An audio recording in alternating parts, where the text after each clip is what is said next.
हाँ बेटा, a wire carries a current of 0.5 ampere when the potential difference of 1.5 volt is applied across it. What is the conductance if the wire is of length 3 meter and area of cross section is 5.4 millimeter square? Calculate its conductivity. ठीक है ना, तो बहुत आसान है। देखो पहले आपका कंडक्टेंस पता करनी है। ठीक है ना, how can we find the conductance. ठीक है, let's check how we find the conductance. ठीक है, तो किमें कंडक्टेंस पता करांगे। देखो कंडक्टेंस जी है, as we know that conductance is equal to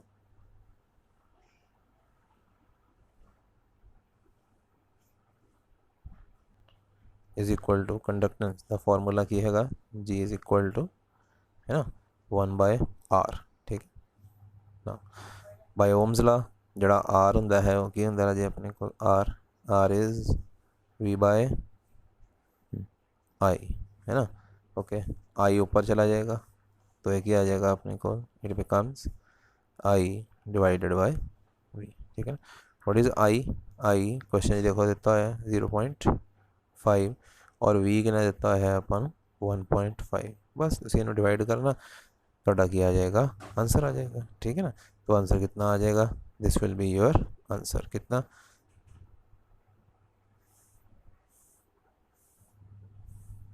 0.33 stands for Simon. ठीक है, अच्छा बाद ने पूछी है कंडक्टिविटी। कंडक्टिविटी का formula as you know conductivity की होंगी 1/, रजिस्टिविटी। ठीक है ना, तो कंडक्टिविटी किमें फाइंड आउट करांगे ये भी देख लो है ना। कंडक्टिविटी की होंगी है 1/, कंडक्टिविटी 1/, रजिस्टिविटी है 1/, रजिस्टिविटी।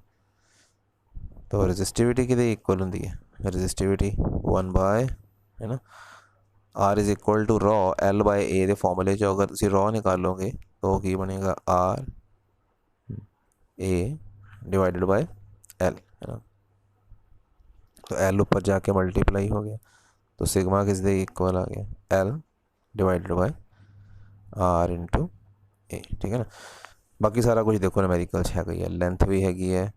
ठीक है ना, रेजिस्टेंस जी है, रेजिस्टेंस चलो डायरेक्ट नहीं देती पर रेजिस्टेंस तुम निकाल सकते हो। How can you calculate the resistance, resistance can be calculated by R is equal to V by I. इस तरह तुम रेजिस्टेंस निकाल के वही रेजिस्टेंस इतने की कर सकते हो, पुट कर सकते हो। ठीक है राजे, तो इस तरह थोड़े को आ जाएगी कंडक्टिविटी आ जाएगी। ठीक है ना, तो इस तरह ही न्यूमेरिकल सॉल्व किया हुआ है। You can see 26 number numerical देखो, calculate the electric field in the copper wire of cross sectional area 2 millimetre square and carrying the current of 2 ampere, resistivity इतनी। ठीक है ना, क्रॉस सेक्शनल एरिया मतलब ए की वैल्यू देती हुई है, करंट है मतलब आई की वैल्यू गिवन है एंड रजिस्टिविटी है मतलब रॉ की वैल्यू गिवन है। तो न्यूमेरिकल च अपने को यू कैन सी न्यूमेरिकल अपने को ए गिवन है। ठीक है, और की गिवन है, करंट गिवन है दैट इज आई गिवन है, और की गिवन है that is resistivity that is raw given है। ठीक है ना, निकालना है इलेक्ट्रिक फील्ड इंटेंसिटी। देखो बहुत आसान है, मैं तुम दसना electric field intensity E is equal to as you know it is V upon L. ठीक है, वी अपॉन एल, फिर वी नू की लै जाओ I R upon L which is equal to I है ना, आई अपॉन एल मल्टीप्लाई आ जड़ा आर हैगा आर इसमें लिख लो rho L divided by A, फिर एल ना एल की हो जाएगा कटिंग, बाकी क्या रह जाएगा अपने को आई रॉ अपॉन ए। ठीक है ना, तो मतलब की किया आप देखो इलैक्ट्रिक बस इतने हम वैल्यूज़ पुट कर देखो आई भी है रॉ भी है ए भी है, सारा कुछ न्यूमेरिकल च गिवन है, पुट करके आंसर निकाल सकते हैं। मतलब बेसिकली की है कि ਅਸੀਂ ਕੀ ਕਰਦੇ ਹਾਂ ਐਕਸਪ੍ਰੈਸ਼ਨ ਨੂੰ ਸੋਲਵ ਕਰਦੇ ਕਰਦੇ ਉਹਨਾਂ ਟਰਮਸ ਤੱਕ ਲੈ ਕੇ ਜਾਂਦੇ ਹਾਂ ਜਿਹੜੀਆਂ ਕੁਆਂਟੀਟੀਜ਼ ਆਪਣੇ ਕੋਲ ਨਿਊਮੈਰੀਕਲ ਵਿੱਚ ਗਿਵਨ ਹੁੰਦੀਆਂ ਵਾ। ਠੀਕ ਹੈ ਨਾ, ਬਾਕੀ ਤਾਂ ਬਸ ਉਹਦੀਆਂ ਵੈਲਿਊਜ਼ ਪੁੱਟ ਕਰਕੇ ਕੈਲਕੂਲੇਸ਼ਨ ਹੀ ਕਰਨੀ ਹੁੰਦੀ ਹੈ। ਠੀਕ ਹੈ ਨਾ ਜੀ ਬੇਟਾ ਦੇਖੋ an aluminium wire next question है, an aluminium wire of diameter 2.5 millimeter is connected in series with the copper wire of diameter 1.6 millimeter. The current 2 ampere pass through them. Find the current density in the aluminium wire, the drift velocity of electron in the copper wire, given the number density of electrons in the copper wire is this. ठीक है हाँ जी बेटा। तो जिवें देखो first part जिहड़ा है अपना जिहड़ा फर्स्ट पार्ट है ਉਹਦੇ ਵਿੱਚ ਆਪਾਂ ਐਲੂਮੀਨੀਅਮ ਦੀ ਕਰੰਟ ਡੈਂਸਿਟੀ ਨਿਕਾਲਣੀ ਹੈ। ਕਰੰਟ ਡੈਂਸਿਟੀ ਦਾ ਫਾਰਮੂਲਾ ਯਾਦ ਹੈ ਨਾ ਬੇਟਾ ਜੀ, ਕੀ ਹੁੰਦਾ ਹੈ? Current divided ਬਾय area of cross section. Question ਸਿੱਧਾ ਸਿੱਧਾ ਨਹੀਂ ਦਿੱਤਾ ਹੋਇਆ, ਰੇਡੀਅਸ ਦਿੱਤਾ ਹੋਇਆ ਹੈ ਐਲੂਮੀਨੀਅਮ ਵਾਇਰ ਦਾ, तो एरिया ਨੂੰ पाई r स्क्वायर लिख लेने। रेडियस डायमीटर का हाफ होंगे तो पाई डी स्क्वायर बाय 4 बन गया। 4 बेटा जी ऊपर जाके मल्टीप्लाई हो गया, ये बन गया 4i by pi D square. बस ਤੁਹਾਡੇ ਕੋਲ अजे आई भी है डी भी है, वैल्यूज पुट करो, you will get your answer. ठीक है हाँ जी बेटे। सैकेंड पार्ट च आप निकालनी है ड्रिफ्ट वेलोसिटी निकालनी है। तो ड्रिफ्ट वेलोसिटी और करंट का फार्मूला की होंगे I is equal to A N E V D. From here अगर वी डी निकालोगे तो आई बाय ए एन ई। ठीक है ना, तो बस सिंपल ही है I by A N E. I for current, N for number density, भी क्वेश्चन गिवन है। ई इलैक्ट्रॉन का चार्ज होंगे 1.6 10 की पावर -19, बाकी रह गया ए फिर वही गल भी आपको डायरैक्टली तो नहीं दिता होया भी ए कितना है। ठीक है डायमीटर दिता होया है सानू, तो इसलिए आप ए नू की करांगे, चेंज कर लवांगे। ए नू पाई आर स्क्वायर लिखिया, आर फिर वही डायमीटर का हाफ है, तो ओबीयसली डी स्क्वायर बाय 4 और बाय वाला 4 मैं ऊपर लै गया राजे। ठीक है ना, हुण करंट, डायमीटर, नंबर डेंसिटी और ई की वैल्यू गिवन है। पाई की वैल्यू 22/7 या 3.14 पुट करके तुसीं सैकेंड पार्ट नू की कर लेना है, सॉल्व कर लेना है। ओके बेटा हाँ जी बेटा। जी नैक्सट टाइप है ये आप मतलब आ वाले फॉर्मूले यूज़ करते हैं। R T is equal to R0 into 1 plus alpha T, या alpha is equal to R2 minus R1 over R1 into T2 minus T1। ठीक है ना, तो आ दो रिजल्ट्स आप यूज़ करते हैं। आप पढ़िया सीगा ना भी रेजिस्टेंस जी है वो टैंपरेचर पर किवें की करती है, डिपेंड करती है। तो ये आ दो रिजल्ट्स यूज़ करते हैं। ठीक है ना, तो फर्स्ट ऑफ ऑल पहला न्यूमेरिकल है देखो 20। A tungsten coil has resistance of 16 ohm at 20 degree centigrade. ठीक है ना, एक टंगस्टन की कॉयल है, जो वह टैंपरेचर 20 है तो वो रेजिस्टेंस 16 हैगी है। If the temperature coefficient of tungsten is इन्ना, टैंपरेचर कोफिशिएंट का मतलब होंगे अल्फा की वैल्यू इन्नी। ठीक है ना, then calculate the resistance of coil at 80 degree centigrade, मतलब अगर वह टैंपरेचर 80 डिग्री कर दिए तो रेजिस्टेंस जी है वो कॉयल की कितनी हो जाएगी। ठीक है, तो देखो बेटा बहुत ईजी है, डायरैक्टली आ वाला फॉर्मूला आप यूज़ करांगे। R T is equal to R0 1 plus alpha T. ठीक है ना, आ देखो R T is equal to R0 1 plus alpha T. मतलब ये दो केस बन गए। पहला केस की है जो टैंपरेचर 20 है, तो आप आही फॉर्मूला 20 वास्ते लगाता। देखो R20 is equal to R0 into 1 plus T 20 है ना, तो टी जगह पर 20 लिखता, 1 प्लस अल्फा 20। फिर आही रिलेशन आप 80 वास्ते लगाता, R80 is equal to R0 into 1 plus alpha into 80 लगा दो। ठीक है ना, बस मेन काम था फिजिक्स वाला काम था इतना ही, अगे मैथमेटिक्स है। दोनों को की कर दो राजे, डिवाइड कर दो। ठीक है ना, डिवाइड करोगे ना तो R0 नाल R0 की हो जाना कैंसल, बाकी आही इक्वेशन बचेगी। ठीक है ना, तो अल्फा की वैल्यू देखो क्वेश्चन के गिवन हैगी है, वो अल्फा की जगह पर पुट करो। ठीक है ना, ये सारी कैलकुलेशन तुहानू 1.32 बाय 1.08 आंसर दे देगी। ठीक है ना, हुण इट इज़ वेरी क्लीयर कि तुहाडे कोल R80 1.32 बाय 1.80 आ गया है। अगर तुम हम R20 उधर जाके है ना R20 क्रॉस मल्टीप्लाई कर दो, क्योंकि आ थोड़ी वैल्यू किसकी आई हैगी है, ये वैल्यू आई है R80 ओवर R20 की वैल्यू आई है ना R20। हम अगर तुम इसमें R20 उधर जाके मल्टीप्लाई कर दो, ठीक है ना, तो व्हाट विल यू गेट। हाँ देखो R20 उधर जाके मल्टीप्लाई कर देता राजे। ठीक है ना, तो कितना आया थोड़े को, देखो R20 इधर मल्टीप्लाई किया, R20 की वैल्यू 16 क्वेश्चन गिवन सी, तो सॉल्व करके 19.6 आंसर आ गया है ना, कितना ईजी क्वेश्चन है। नेक्स्ट देखो, a conductor has cross section of 15 millimetre square and resistivity of 7.6 into 10 the power -8 ohm meter at 0 degree Celsius। ठीक है, if temperature coefficient of the material of the conductor is इतना, ठीक है, and calculate its resistance for the 2 kilometer length of the conductor when its temperature is 60 degree Celsius। तो बेटा जी बहुत आसान है। ठीक है ना, एरिया ऑफ क्रॉस सैक्शन देता कंडक्टर का, वो रेजिस्टिविटी देती है, इतने ध्यान देने वाली गल है, वो रेजिस्टिविटी दी जरूर है, बट रेजिस्टिविटी दी है एट 0 डिग्री सैल्सीयस टैंपरेचर दी हुई है। ठीक है ना। फिर टैंपरेचर कोफिशिएंट दिता होया अपन 5 × 10⁻³ दैट इज़ अल्फा की वैल्यू। ठीक है। Calculate the resistance of 2 kilometre length of the conductor. Conductor की लेंथ 2 किलोमीटर है, वो रेजिस्टेंस पता करनी है एट 60°C टैंपरेचर। ठीक है ना, बहुत आसान है। देखो हाँ बेटा देखो, तो सिंपली आप फॉर्मूला लगा लेना है आही वाला जोड़ा RT = R01 + α t, बस टी की जगह तो इतने 60 ले लेंगे। ठीक है ना।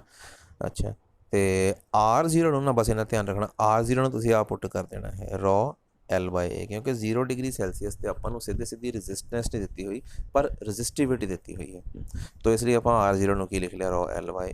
और लेंथ भी गिवन है किलोमीटर मीटर च बदल लेना, एरिया ऑफ क्रॉस सैक्शन भी क्वेश्चन गिवन है, रजिस्टिविटी भी गिवन है, जी RT हैगी टैंपरेचर ये तुम कितना पुट कर लेना है 60, अल्फा भी क्वेश्चन गिवन है। ठीक है ना। तो बाकी सारी कैलकुलेशन जी है वो तो सामने राजे की हुई है, तुम सॉल्व करके देख लेना है ना। तो इतना तो आंसर आ जाएगा 13.16। ठीक है ना। तो मेन गल होंदा न्यूमेरिकल का कि लॉजिक क्लीयर होना चाहिए है, कैलकुलेशन पार्ट रहे थोड़ी प्रैक्टिस होंदी हैगी है। ठीक है। नेक्स्ट क्वेश्चन देखो, a heating element of electric heater electric toaster is of nichrome when a very small current passes through it at room temperature 27, but एक मिनट में स्टेटमेंट दोबारा बोलने लगा। The heating element of an electric toaster is of nichrome when very small current passes through it at room temperature 27°C. Its resistance is 75.3 ohm. When toaster is connected to 230 volt supply, the current settles after a few seconds to the steady value of this. What is the steady temperature of the nichrome of the element? The temperature coefficient of the resistance of nichrome averaged over the temperature range is 1.7 × 10⁻⁴°C। ठीक है ना। तो इस तरह है सारी statement दसन तो पहले ना मैं थोड़ा ध्यान ना जोड़ा है वो सब तो पहले सिर्फ एंड वाली लाइन के उत्ते लैके जाना, जिहदे इदां लिखा हुआ है the temperature coefficient of resistance of nichrome average over the range of 1.6 × 10⁻⁴। मतलब ये ना तुहाडे कोल अल्फा की वैल्यू गिवन हैगी, बट एक वर्डिंग नाल यूज़ की है जो, या तुम यह समझो कि वर्डिंग ना दिमाग ही रख लो, बहुत ज़्यादा डीप की जाना, सिर्फ दिमाग रख लो कि अगर किसी न्यूमेरिकल इदा लिखा होएगा the temperature coefficient of resistance of the nichrome averaged over the averaged temperature range is 1.7 × 10⁻⁴ meter, averaged over the temperature range what is the range of temperature in this numerical? इस numerical ਦੇ ਵਿੱਚ temperature range की हैगी है। देखो पहले temperature कितना लिखा है 27, ठीक है ना। बाद वाला टेम्परेचर न्यूमेरिकल च पता नहीं कितना है पर वही अपन फाइंड आउट करना है। ठीक है ना। अच्छा, सैकेंड टेम्परेचर फाइंड आउट करना है।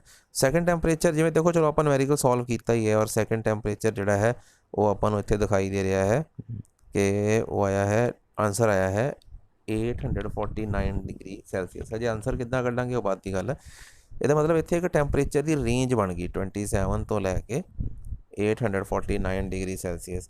तो अल्फा की वैल्यू जी है ना वो इस रेंज लिए दी हुई है। ठीक है ना। तो इन दिस सिचुएशन जो अल्फा की वैल्यू किसी पर्टिकुलर टैंपरेचर रेंज लिए दी होंगी है, ठीक है ना, in that situation we use the direct formula. आप एक डायरैक्ट फार्मूला जोड़ा है वो यूज़ करते हैं। ठीक है ना। आ वाला formula R2 = use the relation R2 = R1 into, एक बार दोबारा लिख दा,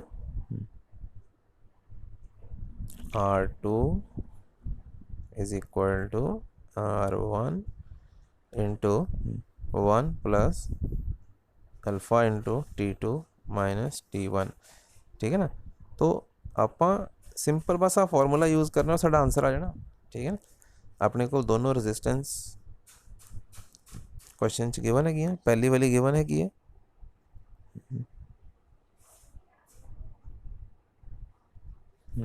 ठीक है ना। जी अपने को पहले वाली रेजिस्टेंस है वो अपने को गिवन हैगी। ठीक है ना। दूसरी वाली रेजिस्टेंस अपने को डायरैक्टली नहीं गिवन है। ठीक है ना। तो ये लिए अपने को वोल्टेज और करंट की वैल्यू गिवन है। तो दूसरी वाली रेजिस्टेंस जी है ना बच्चे वो असी इस तरह निकाल लाँगे कि आ वाला R2 हटा के इस दी जगह ते असी की करांगे राजे, इस दी जगह ते असी वोल्टेज ओवर करंट लिख लांगे, ठीक है ना।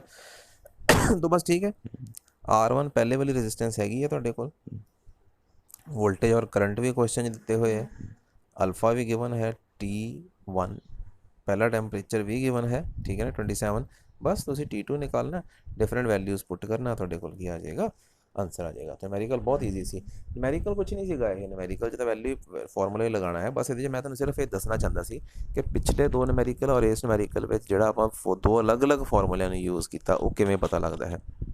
पिछले न्यूमेरिकल च मीयर अल्फा दिता होया सी, इदां नहीं सी लिखिया भी किस टैंपरेचर के लिए है, उस सिचुएशन च असीं उहदी वैल्यू 0 डिग्री सैल्सीयस की अज्यूम कर लैंदे हैं, और अगर इदां लिखिया होया है भाई average over the temperature range of this, ठीक है ना, then we use this relation, ठीक है ओके। हुण नैक्सट न्यूमेरिकल जिहड़े हैगे आ वो बिल्कुल बेटा जी सिमिलर जे न्यूमेरिकल्स है, ठीक है ना, आ वाला ओके। अपना जिहड़ा है 32 नंबर न्यूमेरिकल है, दैन 32 नंबर न्यूमेरिकल है, 33 न्यूमेरिकल है राजे, ठीक है 34 नंबर न्यूमेरिकल है, ठीक है ना। तो ये सारे ना जिहड़े मैं पहले 3 न्यूमेरिकल कराए उन्हां दे नाल बिल्कुल मैं सेम नहीं कहूँगा बट सिमिलर है, तुसीं देखना तुहानूं क्लीयर हो जाएंगे, ठीक है ना। तो बहुत ईजी न्यूमेरिकल्स है, 35 है न्यूमेरिकल नंबर, ठीक है ना। तो खुद तुसीं ज़रा देखना इन्हों, तुहानूं बहुत ईजीली क्लीयर हो जाएगा। 35 नंबर न्यूमेरिकल है, ओके ठीक है।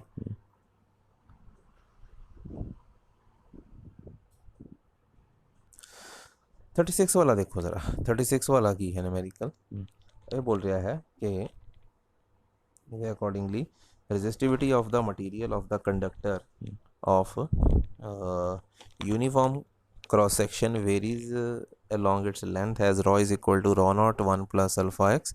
Find its resistivity if the length is L and area of cross section is A. तो ये रजिस्टिविटी की वैल्यू नहीं दी हुई जिदा अपने को न्यूमेरिकल्स की होंगी है, वैल्यू दी होंगी नंबरस दी होंगी है। तो this value is not in numbers, ये नंबरस नहीं हैगी वैल्यू, इदा एक्सप्रैशन दिता हुआ है अपने को, ठीक है ना। When you have the expression for the resistivity, तो तुसी ना इदा होंगे, मैं तुहानूं दसदा वां, देखो किवें तुसी रजिस्टेंस जिहड़ी है वो निकालनी है, ठीक है। देखो इदा होंदा अगर ना रजिस्टिविटी तुहाडे कोल बच्चे नंबरस दे विच हैगी, ठीक है ना, if you have the resistivity in numbers, ठीक है, then you have to use the relation, you use the relation R is equal to rho L by A, ठीक है ना। अच्छा बट अगर तुहाडे कोल रजिस्टिविटी एक्सप्रैशन दे विच हैगी है ना, तो जिहड़ी रजिस्टेंस है वो मैं तुहानूं फॉर्मूला याद रख लेना, इंटैग्रल rho L दी जगह ते तुसी DL या DX whatever we the variable, ठीक है ना, ओवर A, तो ये वाला फॉर्मूला यूज़ कर लेना, ठीक है ना। तो this formula you have to use when resistivity is in terms of expression, जिवें आ वाले क्वेश्चन देखो रजिस्टिविटी एक्सप्रैशन दे विच हैगी है साडे कोल, है ना, यू कैन सी रजिस्टिविटी अपने कोल की हैगी है एक्सप्रैशन फॉर्म दे विच है, ठीक है।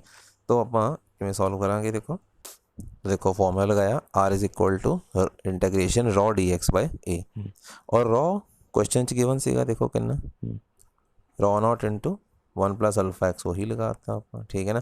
लिमिट ले लेना 0 तो लैके L, बिकॉज लिमिट कितना क्यों ली, बिकॉज अपने को लेंथ कितनी गिवन हैगी है L, ठीक है ना। तो आ देखो, तो आ एक्सप्रैशन साडे को तैयार हो गया, ठीक है जी। नाउ बस अगे इस तो बाद इसकी की कीती हुई है, इंटीग्रेशन की हुई है, ठीक है ना। तो स्टैप्स ऑफ इंटीग्रेशन मैं तुहानूं समझा देना।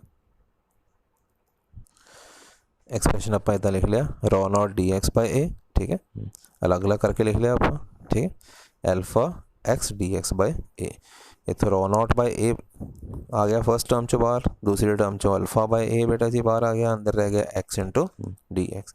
हुण you know that integration of DX की होंगी है बेटा जी, है ना, इंटीग्रेशन ऑफ DX मैं इत्थे लगा देना, इंटीग्रेशन ऑफ DX होंगी है x, है ना, और integration of x DX it is what, it is x square by 2, ठीक है ना। बस लास्ट ही तुसीं राजे की पुट कर देनी है लिमिट्स, इत्थे 0 तो लैके L तक लिमिट सीगियां, 0 तो लैके L तक, ठीक है ना। इत्थे लिमिट पुट करोगे ठीक है ना। ਤੁਹਾਡੇ ਕੋਲ ਕੀ ਆਏਗਾ, ਤੁਹਾਡੇ ਕੋਲ ਆਏਗਾ देखो जोड़ा x ਸੀਗਾ लिमिट 0 तो लैके l, ये लिमिट पुट करोगे तो it will become l minus 0, तो इतने l आ जाएगा। तो देखो इतने l आ गया साढ़े को, ठीक है ना। और जी सैकेंड टर्म की लिमिट सी कि सैकेंड पार्ट सीगा वाला x स्क्वायर बाय 2 0 तो लैके l, ये लिमिट पुट करोगे तो l square by 2 minus 0 it will become l square by 2, ठीक है ना। तो l स्क्वायर बाय 2 उत्थे लगाओगे तो ये बनेगा l square by 2 into alpha, ठीक है। तो मतलब बुक वाले ने की है एक स्टैप पे ही एक्चुअली की कर देता है, सॉल्व कर देता है उन्होंने, सीधा ही लगाता है। तो इस करके मैं तो थोड़ा स्टैप बाय स्टैप समझा देता है, ठीक है ना। चलो ठीक है राजे, तो ये दो कैटेगरीज राजे मैं थोड़ा इस वीडियो में क्लीयर कर रहा हूँ, ठीक है। ऑनलाइन समटाइम्स की होंगे है लिंक ब्रेक हो जाता है, कई बार बनता है लिंक, कई बार ब्रेक हो जाता है, तो प्रॉब्लम आती है। सो फॉर दैट सेक मैं वीडियो बना के भेज रहा मैं थोड़ा, ओके बेटा।